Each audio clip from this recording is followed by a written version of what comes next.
Henry's law is used for looking at the vapor pressure, but this time not of the solvent, of the solute. So imagine we have a solution, and we look at the vapor pressure of component B as a function of composition in the solution. And on the right hand side we have pure B, so the vapor pressure is PB star. And the dashed line represents what we'd see if the solution were perfectly ideal. When we measure the experimental vapor pressure, though, we find that it follows perhaps a line that looks something like this. And we already talked in the last presentation about how in this region up here, where we have predominantly component B, we're going to follow Raoult's law. But this other region down here, the region where we have very little of B, the vapor pressure of B follows a different law. And we can see if we extrapolate out to the other side here, that instead of, if we were to extrapolate to the other side, instead of reaching PB star, we'd reach a different number, a different pressure, and we'll call this KB, the Henry's law constant.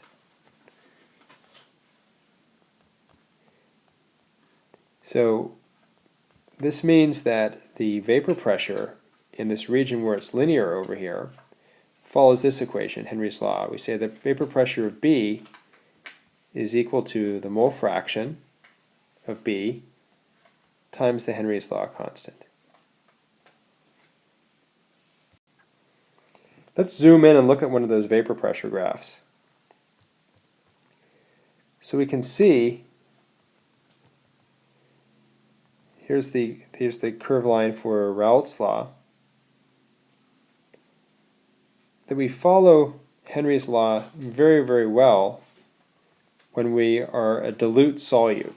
So Henry's law, we say, is going to be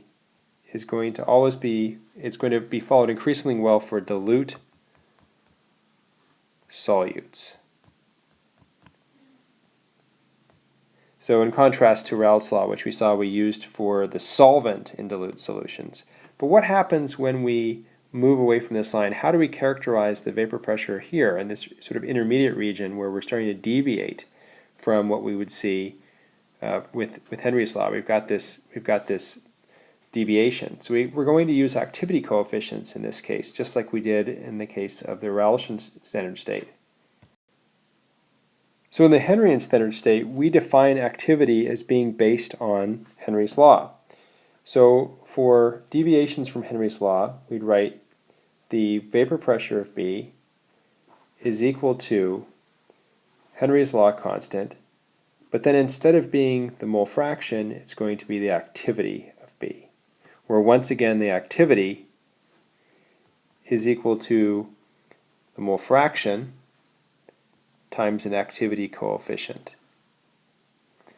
So this activity coefficient, just as it was for the other standard state, it's still some sort of fudge factor. So basically, we expect that as we follow Henry's law more and more closely, in other words, as we get more and more dilute, the activity coefficient will get closer and closer to 1. So in this case, we can say that the limit of the activity coefficient as the mole fraction goes not to 1, but to 0, right? Because this is Henry's law is followed increasingly close as we get more and more dilute in our solute. That's going to be equal to 1. So when we have a solute in an infinitely dilute solution, the activity coefficient will be equal to 1 and will follow Henry's law exactly. But as we get further and further away from an infinitely dilute solution, the activity coefficient will deviate from 1, and the activity will be different from the mole fraction.